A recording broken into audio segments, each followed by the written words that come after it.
आदाब, आप देख रहे हैं रोशन कश्मीर की संडे स्पेशल रिपोर्ट और मैं हूं शारिक पीरजादा। आज की इस खुसूसी पेशकश में हम एक ऐसे मौजू से पर्दा उठाने जा रहे हैं जो खामोशी से हमारी जमहूरियत, हमारे मुआशरे और हमारी यकजहती को चैलेंज कर रहा है। यह सवाल है जिस पर बात करना जरूरी भी है और वक्त की अहम तरीन जरूरत भी। आज हम गुफ्तगू करेंगे मजहब की बुनियाद पर सियासत, मुल्क के इत्तेहाद और जमहूरियत के लिए उभरता हुआ सबसे बड़ा खतरा। दुनिया की हर मजबूत जमहूरियत एक बुनियादी उसूल को अहमियत देती है कि मजहब और सियासत अपने अपने दायरे में रहे। मजहब इंसान के अकीदे, इबादत और रूहानी ताल्लुक का मामला है, जबकि सियासत का काम अवामी बहबूद, तरक्की, इंसाफ और रियासती फैसलों को बेहतर बनाना होता है। जब सियासत मजहब की तरफ मुड़ने लगे तो पूरा समाज अपनी असल सिमत खो देता है, अवामी मसाइल पस मंजर में चले जाते हैं और मुल्क की यकजहती कमजोर होने लगती है। मजहब के नाम पर सियासत जारी रहे तो सबसे पहले अवामी हुकूक मुतासिर होते हैं। हुकूमती कारकर्दगी दिखाने के बजाय मजहबी जज्बात को सहारा बना लेती है। लोगों के असल मसाइल जैसे तालीम, सेहत, रोजगार, महंगाई, सड़कें और बुनियादी सहूलियात सियासत के शोर में दब जाती है। इंसाफ की गैर जानबदारी भी गैर मुस्तकम होती है और शहरियों के बराबर हुकूक कमजोर हो जाते हैं।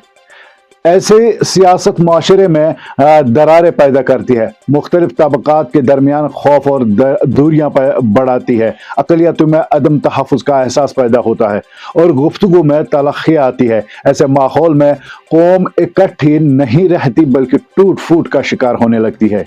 रियासती इदारों पर भी इसका बड़ा असर पड़ता है और सियासत मजहबी बुनियाद पर चलने लगे तो सरकारी इदारे दबाव में और जानिबदारी का शिकार हो जाते हैं। फैसलों पर शक पैदा होता है, ब्यूरोक्रेसी का एतमाद खत्म होता है और अवाम को निज़ाम पर भरोसा नहीं रहता। इस तरह मुल्क का ढांचा ताना बाना अंदर से कमजोर हो जाता है। तरक्की का अमल भी मुतासिर होता है। सरमायाकारी, पॉलिसी साजी, रोजगार के मौके और माशी इस्तेहकाम सब कुछ माहौल के पुरसुकून और मुत्तहिद होने से जुड़े होते हैं। अगर सियासत मजहबी तकसीम पर कायम हो जाए तो मुल्क तरक्की के दौड़ में पीछे रह जाता है। हालिया बरसों में हम देख रहे हैं कि इंतखाबी जलसों, सियासी बयानात में मजहबी शिनाख्त को बड़ा चढ़ाकर पेश किया जा रहा है। सियासी फायदे के लिए मजहबी जज्बात को छेड़ा जा रहा है और कई मुहिमात में वोट लेने के लिए मजहब को इस्तेमाल किया जा रहा है। इसके नतीजे में मुआशरे में बेचैनी बढ़ रही है, अक़लियती गैर महफूज महसूस कर रहे हैं और अक्सरियती तबका भी असल मसाइल से हटकर जज्बाती नारों में उलझ जाता है। भारत का आईन वाज़ेह तौर पर एक सेकुलर रियासत की निशानदी करता है। आईन हर शहरी को अपने मजहब पर अमल करने की मुकम्मल आज़ादी देता है, लेकिन रियासत को हुक्म देता है कि वो किसी एक मजहब को तरजीह न दे।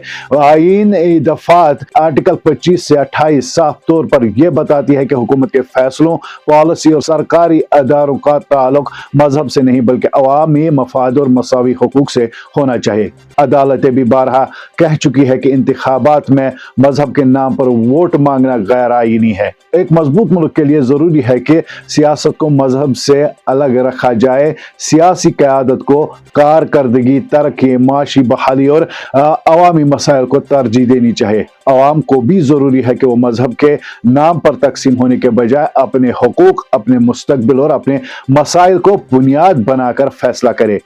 मीडिया को जज्बात के बजाय हकीकत दिखानी चाहिए और सरकारी इदारों को हमेशा गैर जानिबदार रहना चाहिए। मुल्क की बका और इत्तेहाद, तरक्की इसी में है कि सियासत अपनी असल जिम्मेदारी पर कायम रहे और मजहब का एहतराम के साथ इसके अपने दायरे में रहने दे। इस मामले में मीडिया पर सबसे ज्यादा जिम्मेदारी जो है वो आयद होती है, क्योंकि अक्सर बेशतर जो चीजें नहीं भी होती है वो भी दिखाई जाती है और इससे जो मुआशरे का जो ताना बाना है, जो ऊपर वाले ने मुआशरा बनाया है, उसके अंदर जो रहने वाले लोग हैं, मुख्तलिफ मजहब के, मुख्तलिफ रंग के, उसका ताना बाना जो है वो बिखर जाता है।